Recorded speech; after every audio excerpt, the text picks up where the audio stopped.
So let's talk about Palworld. All right, let's get into it. And so yes, I've just shown you that I have been playing it on Xbox on my console, and I can remote play it on my little. This I keep throwing this thing at everybody that they should know about it. Right, this is my mobile gaming setup. Right, now let me just move closer to my mic so you can hear me. So this is the Nacon Pro MG something whatever it is controller.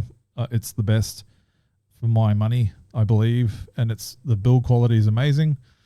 It's all Bluetooth. You just sit your phone in there. Now I've got a Fold 4, so I get this giant screen. But yeah, this is kind of overkill for a mobile gaming setup. If you're not buying like a Legion Go or a Rogue Ally, whatever the hell, ROG Ally, any of those kind of devices, the Odin and all that stuff.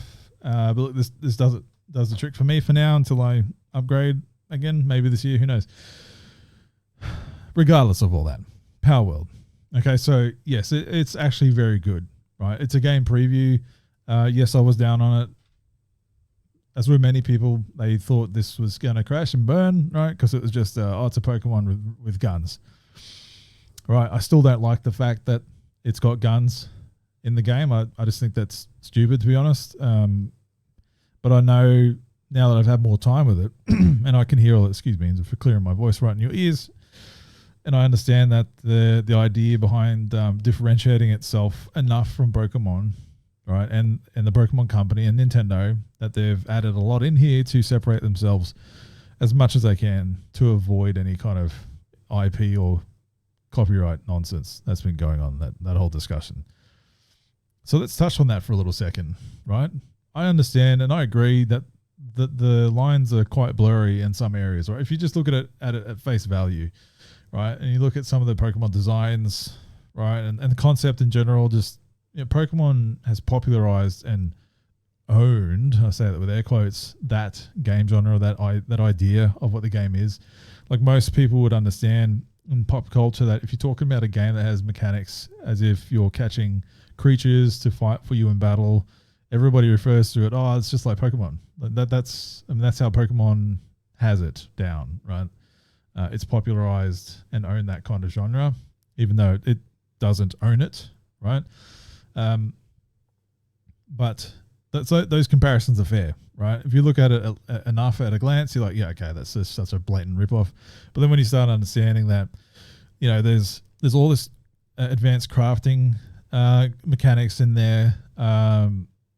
The world itself is quite barren at the moment, but anyway, the story is almost non-existent from my take. I know there's lore in there through these blue cards that you can pick up around the world, but I hate that. I don't like that. I really don't. Personally, I don't like having to find out about the world I'm in by having to just read something on an item that you might happen across in the game. I think that's a bit lazy. I understand this is game preview and it's got a long way to go. However, I think that presentation could be fleshed out a lot, right? So this game sold 8 million copies or something as of earlier today or yesterday, right? Times that by the $30 American that it costs to buy the game off Steam. That's over $180 million, like well over, right? And that doesn't include whatever the money they got from Xbox to be on Game Pass, right? So these guys are in the money, right? They can afford to flesh this game out over time. The game preview has been successful. It's got the highest concurrent players on Steam history, right? And it's leveling off a bit, but it's maintaining, right? I'm kind of trickling off a bit. I've played this all week, pretty much more or less with my wife, and we've got all our gear. We've crafted a lot of gear, some advanced gear, some advanced balls. We've explored the majority of the map now, but I'm finding myself, I'm addicted to the loop, right? The game loop has me, right? It's grabbed me, and I appreciate it, right? The crafting stuff is fun.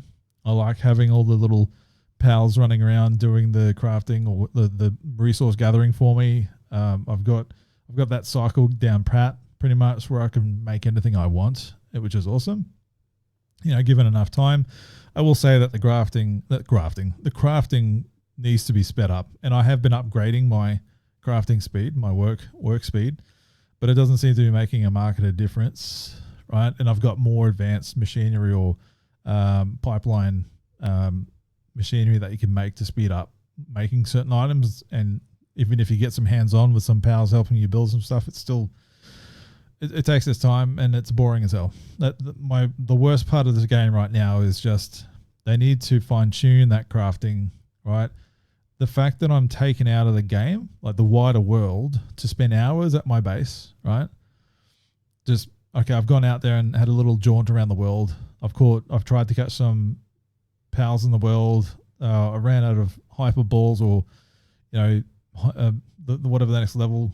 There's gigaballs, hyper balls, and then there's something above that. I've made all those, and I've spent them trying to catch certain things. And even when you get them down to 1 health, like literally, I kind of chip damaged this big thing down to like 1 health, and doesn't matter what advanced ball I threw at it, it was still coming out of it repeatedly. So there's a lot of fine tuning that has to happen there, because that's annoying as hell. The fact that I need to go back to my base, right, and make all of these balls again with, like, you got to make refined ingots, you got to make ingots, you got to get stone, you got to get blah, blah, blah, just to make a handful of advanced balls to go back and chip this thing down to 1 damage again and try and get it to be, I don't know, paralyzed with a baton, and it still won't get in the ball and stay in the ball after like 10 balls, right? It's just that whole balance that needs to be done, because that's annoying. That's taken my fun out of the game entirely at that aspect, where I do enjoy the base building. I think that's a lot of fun. I like the progression of the unlocking skills and abilities as you progress through the game. And the advanced abilities, or the advanced items, ancient items, whatever it is, ancient skill set that you can use points to unlock other things. Those seemed a bit redundant. Like, they don't seem very ancient to me. I think they could have done something a bit more exciting on that angle. Anyway, some of the PAL paths, like the pathing system, where PALs identify tasks that they're actually spec'd out to do, and how to get there, needs a lot of work. I found myself getting frustrated by having to pick up a PAL and then take it where it should be and throw it at something to allocate its task. That seems a bit silly. There needs to be a better way to do that. I should have a menu or something, or each machine or each task, whatever, in my base, I should be able to click on an option and then assign one of my pals. I've got 15 pals in my base right now, right? I should be able to go through a menu when I'm looking at a machine. Like, if I need to generate some wheat or something, or if I need to generate some pal stones, right, and I need a water pal to just sit there and just keep vomiting all over it until it's done, right? I should just be able to go up to the machine and go, all right, I'm going to pick this particular pal out of my 15 that has a water skill, and they're going to waltz over here and do their job, right? I shouldn't need to wait for one of them to recognize that trigger, and hopefully they're actually able to make a path over to it in between all the other pals and things that are around, like trees and rocks. Anyway, that's just a minor gripe. I know it's still in game preview, and it's got a long road ahead. The video's frozen, and here we are back. I need to find out what OBS is doing there. I do apologize every week that happens. I've tried changing some of the settings. Those who are watching, not the audio listeners, this isn't going to matter to you, but just acknowledging it in case you do watch. It only happens once, I think, once or twice during an hour. There's something to do with the settings in OBS, and I've tried fudging around with it, but it's hard to replicate. But anyway, besides the point, Palworld, yes, it's in game preview. I get that, right? So all these criticisms probably will get improved, and I know they've already revealed a bit of a pathway ahead, a plan, a roadmap, so to speak, of what they're going to be adding to the game, right? Which is great. They've got a plan. That's awesome. I did hear stories or read stories about who made this game. Pocket Pair, the studio, who they just hired, some students who were interested in working on a game, right, and providing some 3D models, and they just figured it out. Like, they were using Unity or something, but then they moved over to Unreal and all that kind of. It's one of those stories. I don't know how true that is, right? I'm not that invested in the game to find out the backstory about everyone that works at that place, but I'm just going to humor that for a second and just say, if that's true, like, what a success story. That's very, very amazing, right? If it is just that, right? If it is just a bunch of guys that knew how to kind of figure out Unreal and this concept, right, like a few years ago, and go, hey, let's give this a go and see what happens. And then here we are, 180 million, maybe 200 million most point dollars later. And it's the talk of the town online and in the gaming industry. And it's got Nintendo on their radar, right? And I think they're a Japan company as well, right? So, I mean, first off, the balls for one, but also more the balls if you're a Japanese studio and you've come out with a Pokemon-esque type game, right? And it's like, even some people are like, yeah, that's near blatant rip-off. But having said all that, there's enough in here that differentiates it from Pokemon, right? Where I think, like I used to have earlier this week, I was like, damn, this game's not going to be up here very long, right? But I've had some conversations with some mates, and like Jamie, if you're watching, I know you've made some very good points. So I appreciate that and your insight. And I agree with these conversations I've been having and it's kind of aligned with my thoughts, but also it's given me an extra take of like, oh, that's a good point, right? So first off, Jamie, I think you said it to me, where Xbox would not have let this on their platform if there was any risk of that, right? And that alone, that put my mind at ease, right? Because I've invested a lot of time in this game already. And I started getting a bit nervous about, well, man, I'm just going to waste all my time in this game for it to get taken down, right? Or, you know, for this developer to reset everybody when it's version 1.0 after game preview. But they've come out since and acknowledging, no, that they won't. They're going to be doing some server migration options, and so people can move their characters around if they need to. And I was like, okay, great. So I've still been playing it with that idea in mind. And yeah, honestly, Microsoft and Xbox, they've got people smarter in that place than you could imagine. That would be just amazing experts in legal loopholes and whatnot. They would have seen this.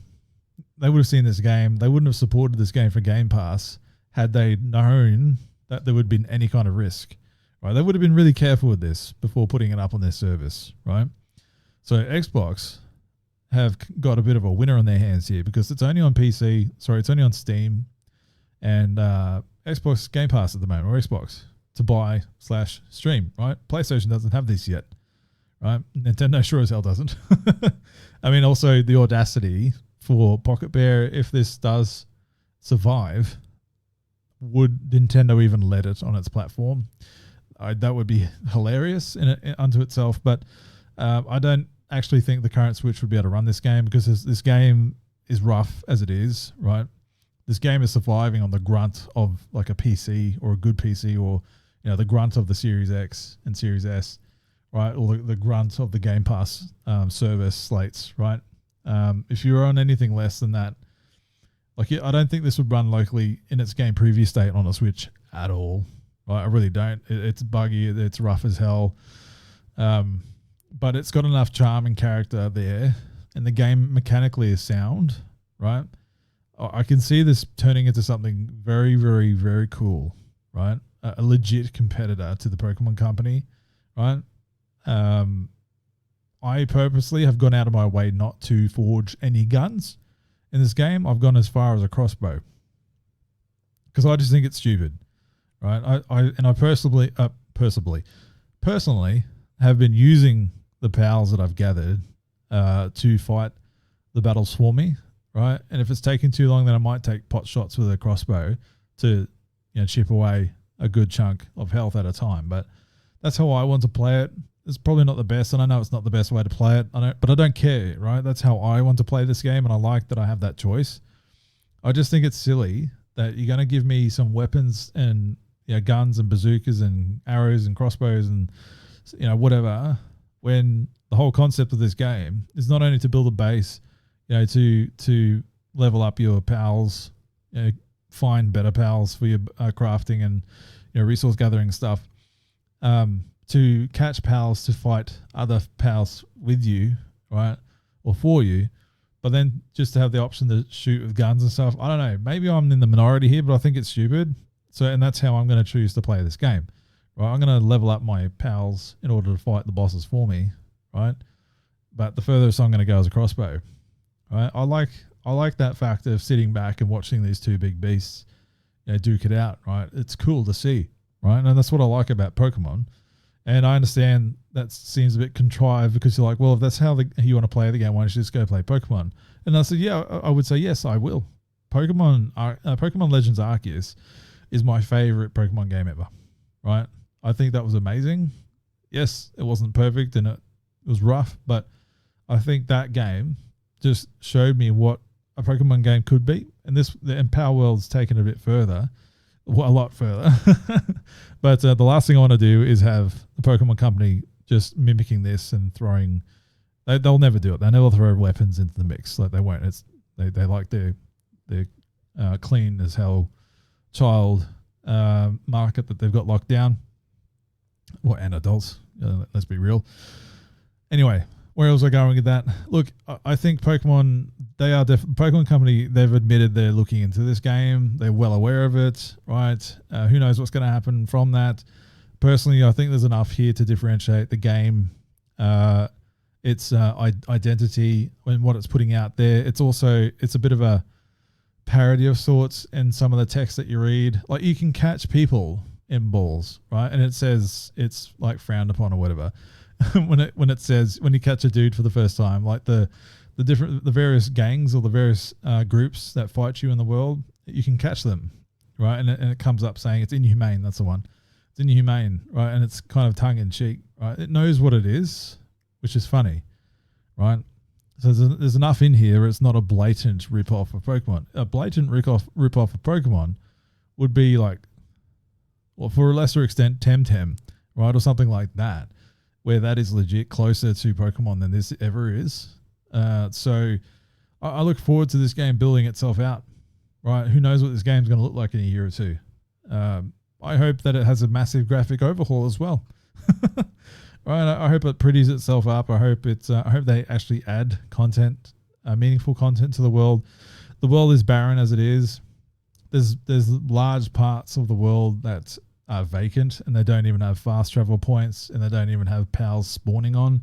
So my wife and I had been traveling around a lot of the snowy and rocky and lava areas, like as you get further up, in the Skal or out to the outskirts, and there's not much out there and it's barren, and even like there's no villages. There's not no villages. I think I've come across like 2 or 3 or maybe 3 what you could consider villages, and they've got merchants in them, but it's very barren. It's minimal as hell. Again, I understand this is a game preview and there's a long way to go, but there's a big world there and there's just not much happening in between stops, right? Anyway, otherwise, look, I'm very, I'm looking forward to seeing this game develop.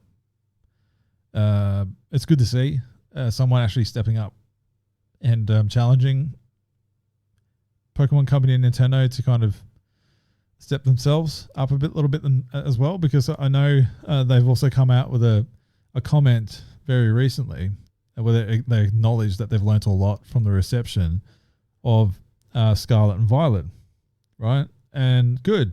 So they should, because Scarlet and Violet, as much as I love that game, it's probably it's up there with my favorites, because I've mentioned in previous episodes that that my wife and I play that together during our honeymoon, and it'll always have a special place for me. But we were both, even while we were playing it, we were scoffing at how technically inept it was, right?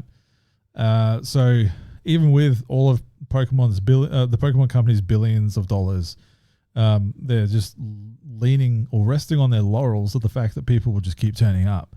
But now they're finding out that they've had enough. The player base have had enough. They know what a good game is and they want better, right?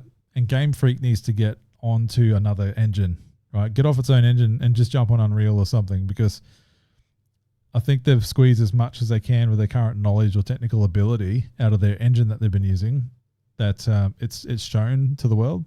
Because I don't know if you've noticed, but the Switch does have some pretty damn impressive graphically intensive games and graphically impressive games at that are big as well on that console that can showcase what you can do to optimize that Switch. And Game Freaks has shown how a poorly game can be with poor optimization with a poor engine, even though it's got billions of dollars behind it.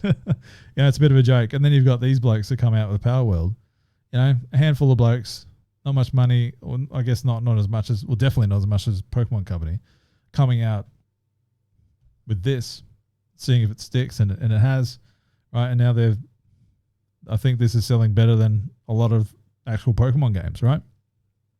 Anyway, so that was a long diatribe about Palworld, but yeah, I did give it a go, and I've been addicted to it. I've been playing it a lot. I'm almost level 40 or something like that. You know, I'm getting into the higher tiers of the crafting system of being able to craft some high level stuff from that tree. I pretty much got everything to the current level that I'm in, basically everything unlocked, so I can pretty much craft anything in the game at the moment. So yeah, it's got its claws in me. I'm going to purposely take a break for a few days because it's just gone a bit too far. Like, it's just, you find yourself losing hours, right? And just in the crafting alone, because you want to go out and explore the world, but you know you need to set some serious time aside to allocate enough, just the balls, the power spheres, just to get enough of those to go back out into the world again. It takes too long. Right? I don't like that. But it is what it is. Anyway, cool. Anyway, enough about Palworld. Let me know if you've played it, what your thoughts are in general about this whole Palworld Pokemon discussion thing. I'm very, very interested, not just to see how this game turns out and develops, but I'm very interested to see how Nintendo answers. Right? Maybe not in Nintendo's next Pokemon game, but the one after. Right? You just know.